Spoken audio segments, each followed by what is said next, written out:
blended on the rocks here. So I think I want to give a little story time. A little bit of a history lesson for those out there that are drinking something but don't really know where it came from. But first, I need a drink.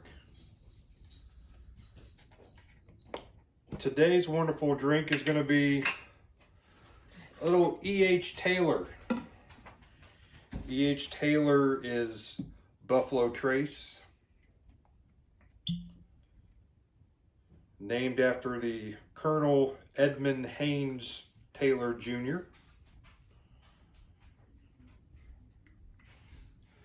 So a little bit about Colonel Taylor. A long time ago, there was a colonel by the name of Edmund Haynes Taylor Jr. He was a banker. And he comes from a long line of prestigious and political heads. He's related to President Madison, President Taylor. So politics and ingenuity is in his blood. After all, President Madison was considered the father of the Constitution, much like Colonel Taylor is considered the father of modern bourbon. But how? Remember, he was a banker. So in that banking role, he funded many of the distilleries that were out there. And he had a first-hand look at how a lot of them were ran and the ingenuity that came with those things. So in 1870, he opened up his own. He bought Leestown, the distillery, and turned it into what we all know as OFC. And then there he really brought everybody up to speed. He upgraded equipment. He made sure that everything was doing, that the whole bourbon making process was on the up and up. He was a pioneer in making sure that they used the best ingredients, corn, but they were doing it the right way, the proper way, because back then everybody was doing it their own way just to get one up on the other person. There was no regulations then. So maybe to flavor my bourbon, I'm going to use the tobacco juice. Doesn't sound appealing to me, but it's what they did back then. And Colonel Taylor had a problem with this because he put in his own money, his own time, and he made sure that things were done right over at OFC. And so he lobbied with a lot of the other people. And I told you, remember, he comes from a political background.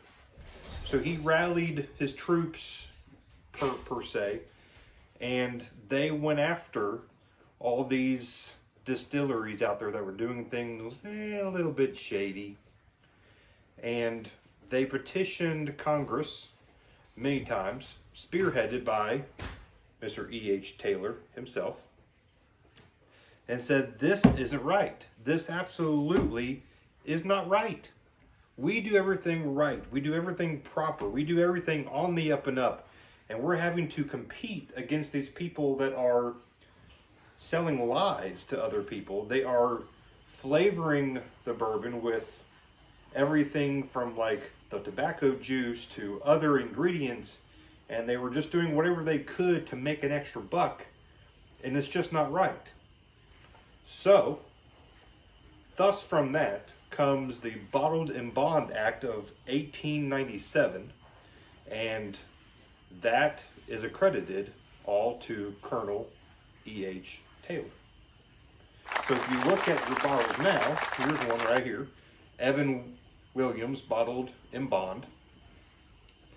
Because of his drive, his political clout, his financial backing, and his just overall unwillingness to roll over to the competition, America made a big turn back then, because then they had a Bottled in Bond Act, which meant that now we have standards, now we have rules, now we have regulations.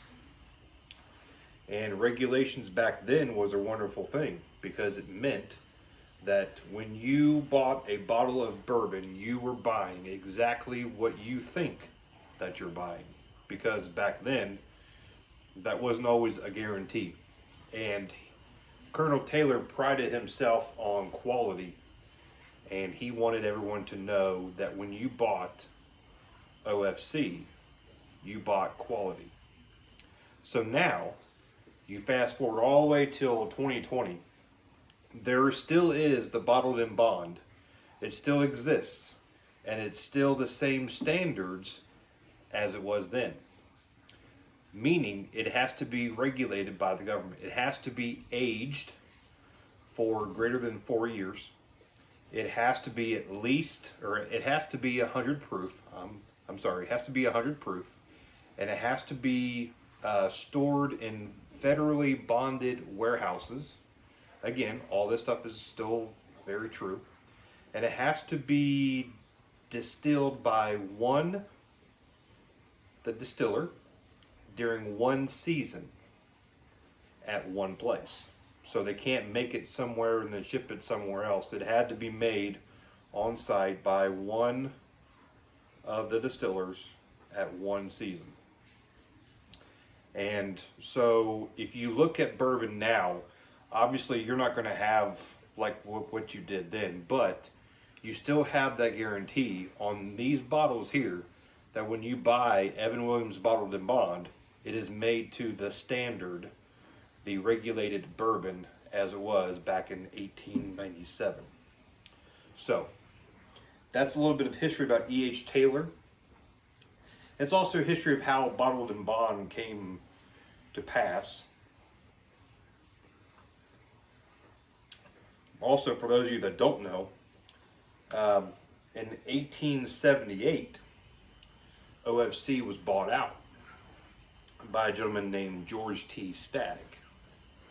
If any of you have heard of George T. Stagg as far as the bourbon, that's going to be another story. But until then, cheers.